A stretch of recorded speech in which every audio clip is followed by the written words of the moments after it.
เป็นอยู่เนาะก็เป็นไหมถ้าไม่เป็นจะได้บอกตั้งแต่ต้นไงเอาแต่ต้นเลยครับอาจารย์มาที่ LAN คลิกขวา Open Network and Sharing Center ครับมา Internet ครับแล้วก็มา Property แล้วเลื่อนมาเป็น IPv4 Protocol เนี่ย IP/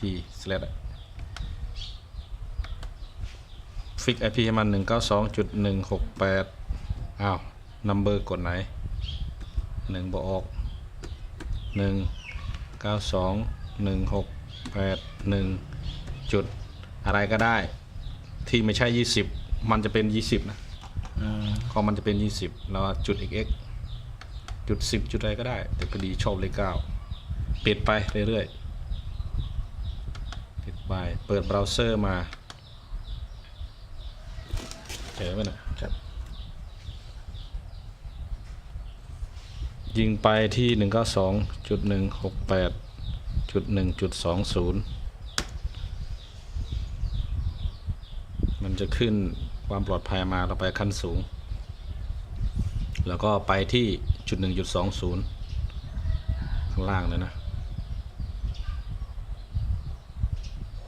ค่า default มัน UBNT ทั้ง username ทั้ง password เลย UBNT นี่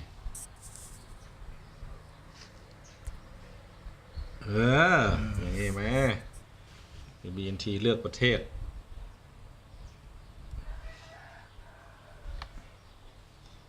เลือกเป็น United Status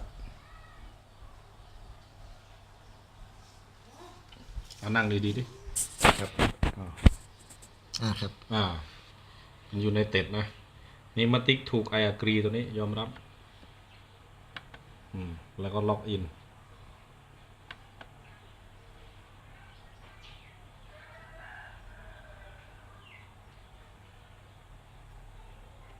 มาหัวข้อ Wireless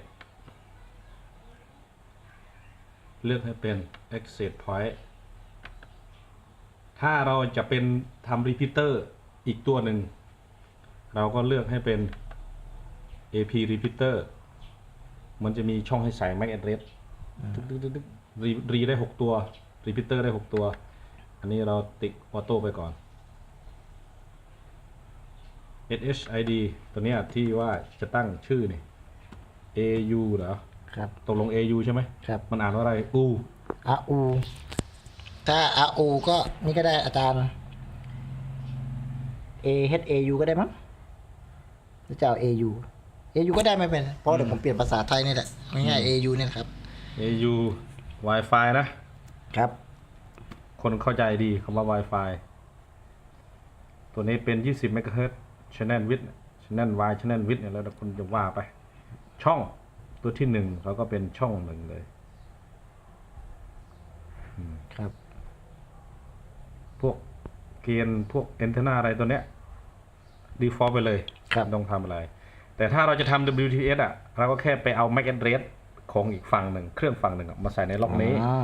แล้วเอาของ MAC address ตัวนี้ไปใส่กับตัวโน้นแค่นั้นเองครับให้มันเจอกันใช่แค่นั้นเองแล้วก็ตั้งช่องสัญญาณให้มันเป็นช่องเดียวกันครับเนี่ย frequency เนี่ยครับเนี่ยตั้งตัวนี้ให้มันตรงกันแลก MAC address กันแล้วก็ตั้งช่องตรงกันแต่นี่เรายังไม่ได้ทำ UDS แต่เราเปิดตัวนี้ไว้รอเลยก็ได้หรือเราจะปิดเป็น exit point เฉยๆก็ได้แล้วแต่เรานะครับไม่มีผลใช่ไหมเปิดหรือปิดก็ไม่มีผลใช่ไหมไม่มีผลครับ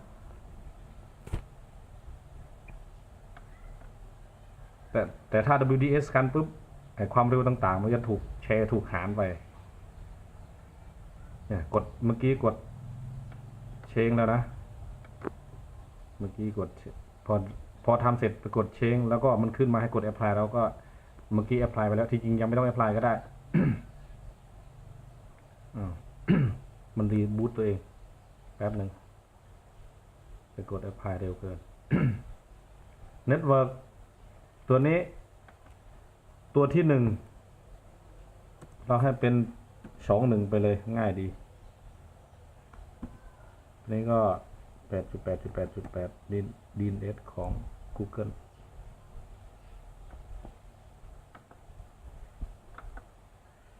8.4.4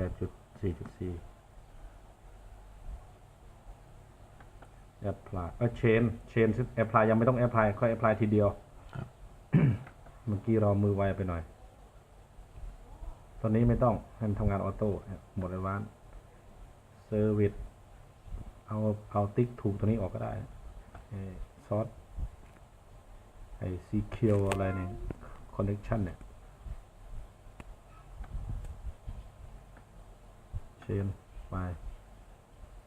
ซิสเต็ม ซิสเต็มเราจะเปลี่ยนชื่อไหมมันชื่อ Nano Station M2 ชื่ออุปกรณ์เราเปลี่ยน AU 1ก็ได้ครับ AU 1 username เราต้องเปลี่ยนไหม UBNT ไหมเหมือนเดิมไหมแต่สมมติเราจะเปลี่ยนเป็นแอดมินแอดมินพาสเวิร์ดเดิม UBNT พาสเวิร์ดใหม่เราจะใช้คำว่าอะไร AU 1 2 3 4 5แล้วกันครับมันจะได้จำได้ AU 1 2 3 4 5เชนตัวนี้แล้วมาหัวข้อ Air Max ตัวแรกสุดเลย ติ๊ก Air Max ออกถ้าไม่ติ๊กออกเนี่ยมันตัวนี้เป็นโปรโตคอลที่แบบมันทำงาน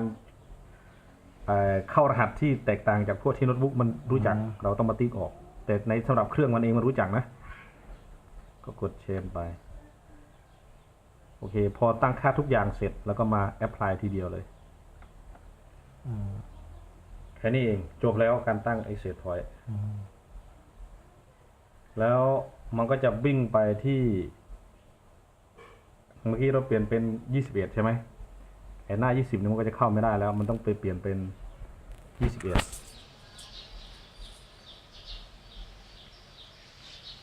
เวลามันแอพพลายสักครู่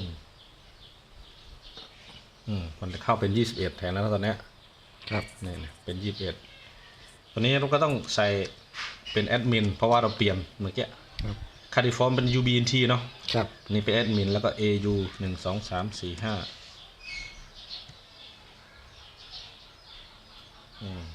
บันทึกผ่านไปเพราะเราต้องใช้เครื่องนี้อยู่แล้วก็ไวเลสดูปกตินี่ไงค่า Mac ไวเลส Mac ใช่ไหมถ้าเราจะทำ WDS เราก๊อปค่า Mac ตัวนี้เนี่ยครับเนี่ยเอาก๊อปตัวเนี้ยมาสลับกันของเครื่องที่1กับเครื่องที่2มาสลับกันตรงนี้เราของส่วนเราตัวนี้ใช่ไหมเราตัวเนี้ยเอามาใส่ในนี้อันนี้ก็มาใส่อันนี้แค่สลับกันแค่นั้นเองแล้วก็ตั้งช่องพวกนี้ให้เหมือนกันช่องสัญญาณพวกนี้กับช่องนี้ให้เหมือนกันไอชื่อ Wi-Fi แตกต่างกันก็ได้มันจำเป็นต้องเหมือนกันแค่นั้นเองเสร็จแล้วตั้งเนี่ยตั้งแค่นี้แหละแล้วถ้าเราจะสแกนมาสแกนถ้าเราจะสแกนเนี่ยไซส์เซอร์เวย์มาที่ทูลเนี่ยนะครับทูลไซส์เซอร์เวย์มันก็สแกนว่าแถวๆเนี่ยมีไวเลสอะไรอยู่แถวนี้บ้างเนี่ยมีประวิตร Wi-Fi เนี่ยตัวไหนตัวนี้หรือเปล่าไอ้นู่นครับไอ้เราเตอร์ของ